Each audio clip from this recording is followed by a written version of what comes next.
Friends, Nellore సిటీలో లోకల్లో మంచి అటువంటి నెల్లూరు సిటీలో లోకల్లో మంచి అటువంటి 16.5 అంకణం అండి. తూర్పు దక్షిణం అండి.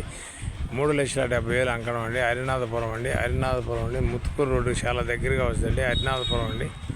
ఇది వచ్చి 16.5 అంకణం అండి. తూర్పు దక్షిణం అండి. మంచి ఏరియాలో వస్తుందండి. మంచినీళ్ళ వాటర్ అండి. చాలా చీప్గా ఉందండి. 3,70 అండి. హరినాథపురం అండి. 3,70 అండి. ముత్తుకూరు రోడ్డు చాలా దగ్గరగా వస్తుందండి. చాలా బాగుంటుందండి. 16.5 అంకణం అండి. చిన్నగా అందరూ పనికొద్దండి. అక్కడ చిన్న బిట్లు దొరకవండి. చాలా బాగుంటుందండి. ఇది మా ఆఫీస్కి వచ్చిందండి. నెల్లూరు అమ్మ ప్రాపర్టీ నుంచి ఈటీవీలో రెన్యూల్ చేస్తాం. నాయుడు ప్రాపర్టీలో కూడా వాట్సాప్లో వస్తుందండి. మంచి ఏరియాలో ఉందండి. మా ఛానల్ మీకు నచ్చితే లైక్ చేయండి, షేర్ చేయండి, సబ్స్క్రైబ్ చేయండి. Thanks friends. మళ్ళీ ఒక మంచి ఐటెంతో కలుద్దామండి. నాకు